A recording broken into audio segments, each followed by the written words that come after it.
বিসমিল্লাহির রহমানির রহিম। আসসালামু আলাইকুম ওরহমতুল্লাহি ওবারাকাতুহ। দয়া করে সম্পূর্ণ শুনে আপনার মূল্যবান মতামত প্রকাশ করুন। আজকের আয়োজনে যা থাকছে: ইজতেমায় যারা বয়ান করবেন: মোহাম্মদ আসাদুল্লাহ ফকির। বিশ্ব মুসলিম জাহানের দ্বিতীয় মহাসমাবেশ টঙ্গী তুরাগ তীরে। গোটা বিশ্বের মুসলিম এসে ভিক্ষা চাই মহান আল্লাহ পাকের দুয়ারে।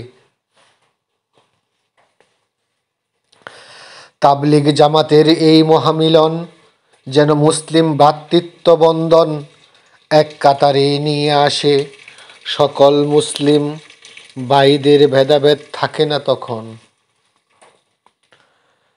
বিশ্ব ইজতেমা ঘিরে সংঘাতময় পরিস্থিতির চলছে বাংলাদেশে।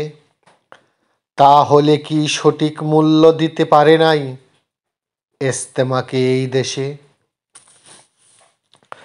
বাংলাদেশে চলছে সাতপন্থী আর জুবায়ের পন্থীদের যত দ্বন্দ্ব। কেউ বৈষম্যের শিকার হচ্ছে, তাদের নামে ছড়ানো হচ্ছে যত মন্দ।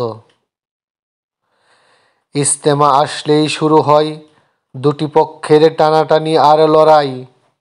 এক পক্ষ দখল করে সব কিছু, অন্য পক্ষকে অধিকার হতে তারাই।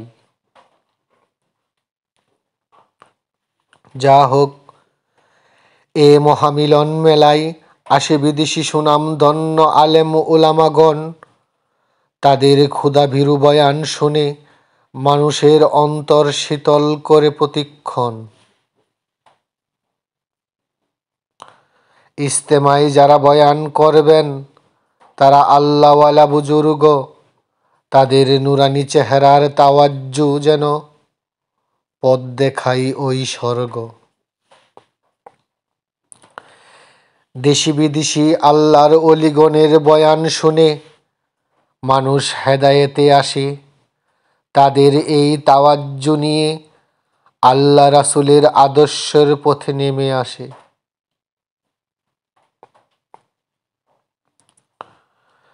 পাকিস্তান, দেওবন্দ, আরব দেশের আলেম উলামা আসে বিশ্ব হতে।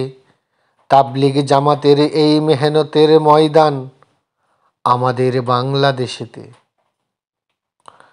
ইজতেমায় যারা বয়ান করবেন ওনাদের চেহারা দেখাও ইবাদত। তাদের সামনে বসাও ভাগ্য, এই বিধান দিয়েছে ইসলামী শরিয়ত। আপনি যে পক্ষের হন আসুন টঙ্গী বিশ্ব ইজতেমার ময়দানে। দেশি বিদেশি সকল মুসলিম ভাইদের সাথে মোলাকাত হবে যেখানে। টঙ্গীর এই ইজতেমা বাংলাদেশের জন্য আল্লাহর পক্ষ হতে নিয়ামত।